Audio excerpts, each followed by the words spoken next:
Mfuatiliaji wa Singida Online TV, ni kama kawaida yetu kutazama matukio yaliyogonga vichwa vya habari kwa wiki nzima. Matukio yaliyogonga vichwa vya habari kwa wiki hii nzima ni pamoja na ziara ya Waziri Mkuu wa Jamhuri ya Muungano wa Tanzania Dr. Mwigulu Lameck Nchemba ambaye aliifanya mkoani Singida katika wilaya ya Ikungi pamoja na manispaa ya Singida. Katika michezo, hatimaye ligi kuu ya NBC Tanzania Bara imetamatika wiki hii, huku tukishuhudia historia na matukio mbalimbali yaliyojitokeza. Pia michuano ya Kombe la Dunia imefikia hatua ya 16 bora, huku timu za Afrika zikitolewa katika hatua hiyo. Kwa upande wa burudani wiki hii pia tumeshuhudia msanii wa Bongo Flava Q Chila hatimaye ameamua kufunga ndoa.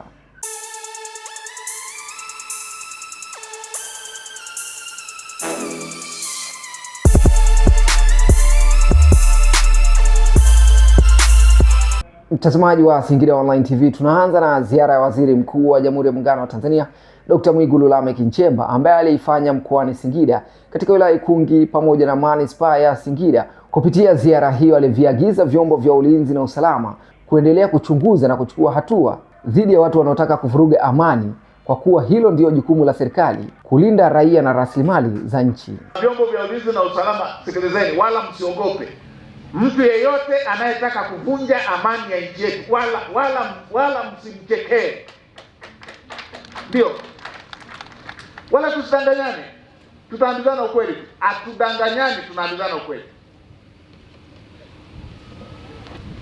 Moja ya jambo ambalo hatuna mzaha nalo ni kuhusu ulinzi wa nchi yetu, ulinzi wa Watanzania na ulinzi wa rasilimali za Tanzania. Haya si mambo ya mzaha, wala hayana upande, wala hayana pande mbili. Haya ni mambo ya aina moja tu, yanaihusu Tanzania na Watanzania wake. Tuna jambo la kuhakikisha nchi yetu iko salama na Watanzania wako salama, na hilo ni jambo la kipaumbele. Hilo ni jambo la kipaumbele, hatupuuzi. Hii hata sifichi, wahalifu wa aina hiyo tutashughulika nao. Tukienda kwa utaratibu huo, tutajihakikishia uhai wa taifa letu na tutajihakikishia uhai wa wananchi wa taifa letu, kwa Watanzania wote. Katika michezo wiki hii, ligi kuu Tanzania Bara imetamatika, huku tukishuhudia historia mbalimbali zilizoandikwa, ikiwemo klabu ya Young Africans kuchukua ubingwa wa ligi hiyo mara 5 mfululizo. Na mnyama Simba wiki hii pia aliibuka bingwa mpya wa kombe la CRDB Bank Federation Cup 25-26. Ligi kuu NBC Tanzania Bara hatimaye imetamatika. Wewe umeionaje kiwango cha Young Africans kuchukua mara 5 mfululizo? Umekionaje kwa ujumla? Niweke wazi tu kwamba kwanza moja tuwapongeze Yanga kuchukua mara 5 mfululizo, na hii sio mara ya kwanza. Miaka ya 70 huko, 70 hadi 75 walishawahi kuchukua mara 5 mfululizo. Alafu Simba nao wakaja kuchukua kuanzia 75 hadi 80 mara 5 mfululizo. Msimu huu ama misimu hii ya hivi karibuni Simba amechukua mara 4, Yanga amekuja kuchukua mara 5. Kwa hiyo kwa karne hii ya mwaka 2000, ile ilikuwa karne ya mwaka 1000, lakini karne ya 2000 Yanga ameandika historia nyingine. Si umeona? Karne ile watu wameandika sawa historia, lakini karne hii Yanga ameweka rekodi nyingine. Wamefanya usajili mkubwa, lakini huo usajili haukwenda vizuri kwa kweli. Kuna wachezaji zaidi ya 4 ambao walitarajia kwamba wangeweza kuwasaidia hao waliokuwepo kina Mudathiri kina nani, lakini bahati mbaya ule usajili haukuwa vizuri. Wamechukua mara 5, yes. Ni jambo zuri na jambo la kuwapongeza, kwa sababu Yanga ni moja ya timu ambazo kiukweli kukata tamaa ni shida. Kwa mfano, msimu huu ndio angekuwa Simba. Najua hapa wengi lazima watasema, lakini angekuwa Simba ndio Yanga msimu huu, Yanga angechukua ubingwa. Yaani na maana Simba ndio angekuwa Yanga angechukua ubingwa. Unaweza ukaniuliza mtangazaji, kwa nini? Kwa sababu Yanga na roho ya upambanaji. Ukimuuliza mshabiki wote, hata Robert Onesimo akija hapa ukimuuliza swali hilo atakwambia Yanga na roho ya upambanaji moyoni mwao. Si kama viongozi wao wamewapa ni tangu zamani, sio hivi tu wakati huu. Tukumbuke mwaka ambapo miaka ile Yanga ya Bakuli alikuwa anafundisha Mwinyi Zahera. Ulikuwa unaona Simba hakuweza kupata matokeo. Yanga ilikuwa mbovu kweli kweli, kina Kipenseli, kina sijui Biglimana kina nani. Yanga wameweza kupata matokeo kwa maana ya angalau kupata alama moja. Kwa hiyo Yanga wana roho ya upambanaji. Of course walikuwa na kikosi kizuri na wengi wao tulitarajia kwamba msimu huu huenda Yanga ingeflop, lakini wameweza kujitahidi, wamemaintain na hatimaye kuweza kuchukua ubingwa huo mara 5 mfululizo. Ni historia kwao. Lakini niwaambie tu wapenzi na mashabiki wa Yanga ama wa soka pia. Yanga ina viongozi ambao kiukweli wanajua pale panapovuja. Wameona kabisa kwamba panapovuja ni sehemu gani. Usajili waliofanya haujafanya vizuri. Naamini wataenda kurekebisha pale walipofanya. Japo kwenye soka inawezekana kwamba tayari umeshafika ile climax, sasa hivi ni muda wa kushuka. Na ukishafika climax maana umeshafika juu, muda wa kushuka huo unakuaga ni rahisi sana kuweza kuboromoka chini. Yanga wanaweza tena kuishika hiyo kuto kuporomoka. Hilo linabakia kuwa swali la kwao kwamba wataifanyaje timu yao msimu huu. Kwa msimu ujao unaiona wapi Young Africans au ligi kiujumla? Yes, kwa msimu ujao kama Yanga watafanyia kazi makosa ama mapungufu ambayo yaliyotokea msimu huu, ina maana tumeona timu imechoka kwa sababu waliotumika ni hao miaka 3-4 iliyopita, kina Mzengeli, akina Muda, hao ndio ambao wametumika msimu huu. Kwa hiyo naamini kama watachomeka na kuweza kupata wachezaji waliokuwa bora, huenda kimataifa wakafanya vizuri, lakini pia huenda pia kwenye ligi ya ndani pia wakachallenge na kuweza kufanya vizuri. Kikubwa tu waangalie wapi wamekosea, wapi panatakia changamoto. Kwa mfano sasa hivi tumeona Prince Dube ameondoka, inabidi wampate striker mwingine ambaye akuja kusaidiana na Depo. Lakini pia tumeona baadhi ya maeneo, kwa mfano kwenye viungo walifeli baadhi yao walioingia. Hapo pia inabidi waingize ili timu iwe vizuri. Lakini naamini kwa weledi wa rais wa Yanga wanaweza wakafanya vizuri zaidi msimu unaokuja. Kwa msimu huu pia Simba Sports Club hajaondoka kinyonge. Unatazamaje mashindano ya CRDB Cup? Yes, kwa muda mrefu kwa sababu Ahmed Ali tangu aingie hajawahi kuchukua vikombe vikubwa kama hivi, na hii imekuwa ni bahati kwake. Kwa nini nakwambia hivyo Abduli? Ni kwamba Simba haikuwa na timu nzuri kwa miaka hiyo kadhaa iliyopita, lakini msimu huu tumeona tangu dirisha dogo la usajili wameweza kufanya usajili uliokuwa mkubwa, wamefanya usajili ambao umeweza kuonesha kwamba wamesajili wachezaji ambao wameweza maintain na hatimaye kuweka status yao iwe vizuri. Kwa hiyo kile alichokifanya ndicho ambacho kimeleta matokeo haya. Naamini kabisa kushirikiana na wachezaji waliopita, lakini usajili wa mwezi Januari ndio ambao umeweza kuwaletea ubingwa wa CRDB. Simba iko moto kweli kweli. Na kama wangesajiliwa msimu umeanza, huenda ubingwa huu wa Young Africans tungeweza kusikia kwenye bomba mara 5 mfululizo.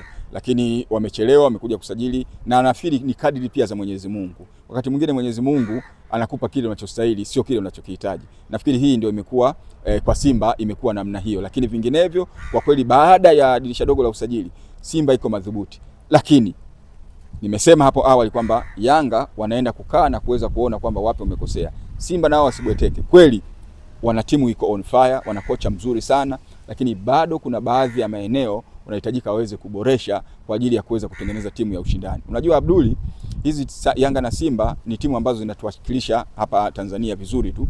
Sasa unapokuwa na timu ambayo ina wachezaji wazuri hata kule kimataifa. Kwa mimi naiombea Yanga isajili wachezaji wazuri na ule usajili wake ukliki. Naiombea Simba usajili mzuri, usajili wake ukliki.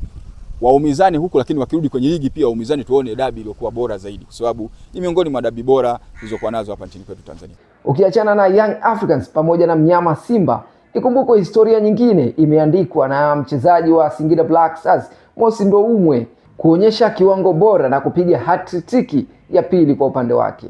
Mosi Ndoumwe naweza nikamzungumzia kama moja kati ya mchezaji mzuri, mchezaji ambaye ana vitu vingi sana mguuni mwake, hususan katika eneo la kufunga. Katika nafasi anacheza kiungo mshambuliaji wa pembeni upande wa kushoto. Ni mchezaji ambaye kiukweli binafsi amenivutia sana. Ni mchezaji ambaye akipata nafasi hajutii kuitumia. Ni mchezaji ambaye ameleta kitu cha tofauti. Ameleta kitu cha tofauti kwenye ligi yetu. Tumezoea kuona wachezaji wanahangaika msimu mzima ndio wanapata at least magoli 10 na kuendelea, lakini yeye ndani ya nusu msimu dirisha dogo anafunga magoli 17. Magoli mengi kweli kweli hayo. Kwa hiyo utaamini kwamba ni mchezaji ambaye anajua kufunga, ana talenti kubwa. Kwa hiyo Singida Black Stars walichanga karata zao vizuri kiasi kwamba kumsajili Mosi Ndumumwe ambaye amekuja kubadilisha hali ya hewa nzima kabisa ya watu ambao walikuwa wanapambania kiatu, kwa maana ya Alan Okello wa Yanga, Mastreka kutoka Simba, lakini pia Prince Dube, Faisal Salum wamekuja kuwa surprise na wenyewe na performance ya Mosi Ndumumwe. Kwa hiyo tumi Mosi Ndumumwe ni daraja jipya la mchezaji mzuri ambao limekuja katika ligi yetu ya Tanzania.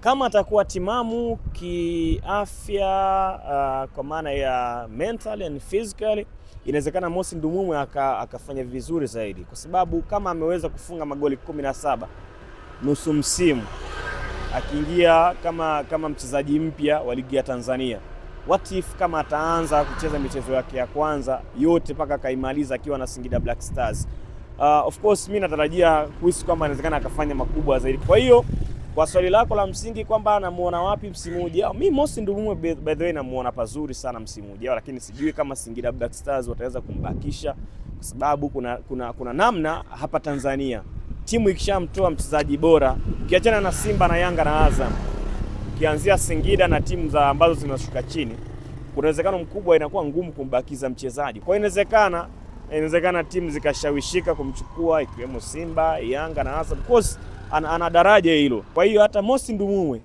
ikitokea ameenda Yanga ama Simba ama klabu yoyote kubwa, ana uwezo wa kutoa kile kitu ambacho amekitoa akiwa na klabu ya Singida Black Stars. Alikadhalika katika kombe la dunia pia tutazame katika timu za Afrika. Baada ya michuano hiyo kwenye hatua ya 16 bora, timu za Afrika zimekuwa zikiangukia pua. Nini kinachosababishwa? Tuko na mchambuzi wa masuala ya michezo.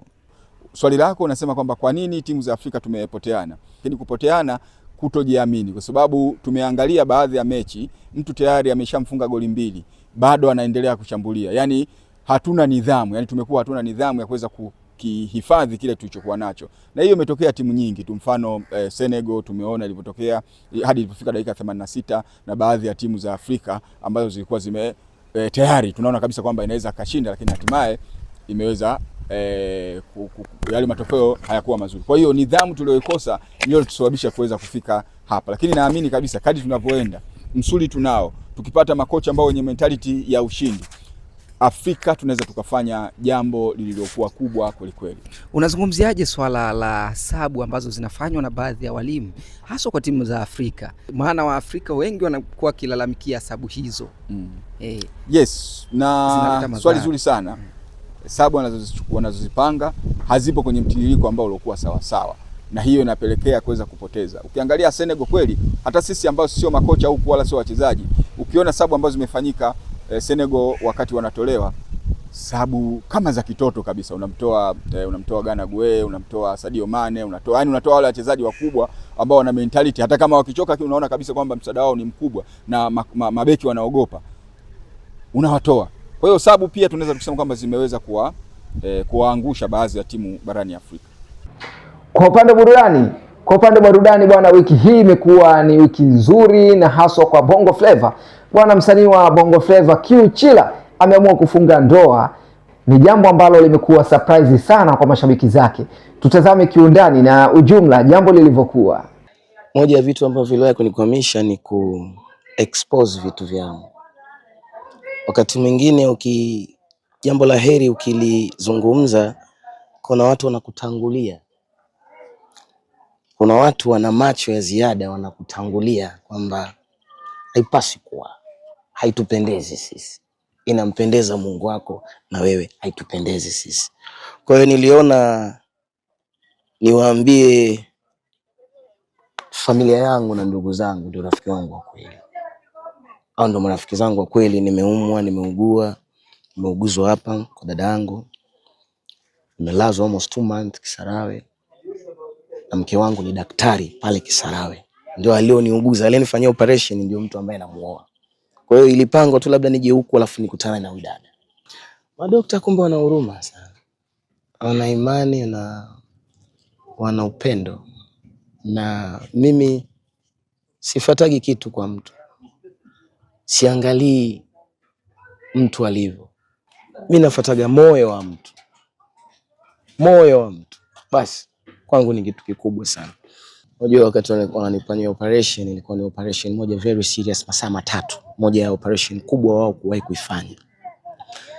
Lakini kabla hawajanifanyia operation, wakati wamenilaza theater, wale madaktari walikuwa wananitania wa kiume, anaweza kawa shemeji, kaambia akija mimi naolewa, kwani kitu gani? Naolewa na matajiri na wakusimama hapa. Kwa hiyo wakati napigwa ile ganzi, sindano ya ganzi ya uti wa mgongo, nikamshika nikamwambia, nikipona mimi ndo mume wako. Kile nilichokisema ndo kile kilichotokea, kwa sababu mimi si Sharifu. Fuatiliaji wa Singida Online TV, tunawashukuru kwa muda huu. Endeleeni kufuatilia Singida Online TV kwa habari zaidi, kwa matukio mbalimbali, kwa nguvu ambayo tunaendelea kupatiwa nguvu na wadhamini wetu Presslanta Microfinance.